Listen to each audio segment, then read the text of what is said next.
তো একটি বিষয় একটু বলেন, আপনি শুরুতে বলেছিলেন যে আপনাকে I can ask anything. Yes, আমি আপনাকে একটি কথা বলতে চাই। প্লিজ। কিছুক্ষণ আগে আমরা এখানে এসেছিলাম যখন, তখন একটি পর্ব রেকর্ডিং চলছিল। সেই পর্বে গেস্ট ছিল পূর্ণিমা এবং ফেরদৌস ভাই। তো সেই সময় আপনারাও চলে এসেছিলেন। ওদের শোটা শেষ করে আপনাদের শোটা শুরুর আগে আমরা কিছু সময় একসাথে চা চক্রে বসতে হয়েছিল। তো চা চক্রের এক ফাঁকে আমরা ছবিও তুলেছি।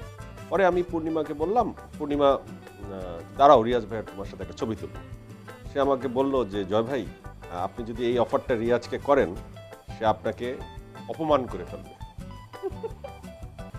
আপনার ব্যাখ্যা শুনতে চাই। অনেক চমৎকার একটা প্রভোকেটিং কোশ্চেন করেছো, ভালো।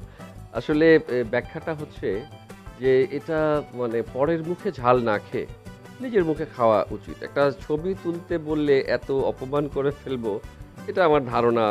মানে মানে প্রেম যদি থাকতো তাহলে এত রং কনসেপশন থাকতো না আমার সাথে। কাজেই কখনোই প্রেম ছিল না, যা ছিল ফিল্মের সম্পর্কই ছিল, বন্ধুত্ব ছিল, এখনো আছে। রং কনসেপশন। প্রেম থাকলে কিন্তু আমাকে সম্পর্কে জানতো এবং কখনো এটা বলতো না যে একটা ছবি তুলতে চাইলে অপমান করবো কেন।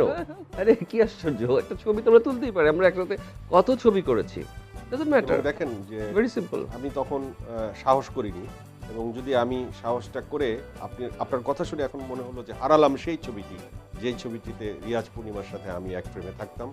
এটি আমার একটি ড্রিম পূর্ণ হতো।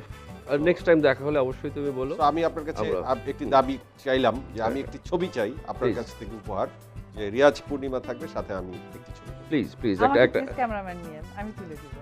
তুমি আমার সাথে সাথে থেকো, কারণ কখন এই সুযোগ আসে মানে এখানে আসলে সুযোগ ততদিন পর্যন্ত আমরা একসাথে থাকি, চলো।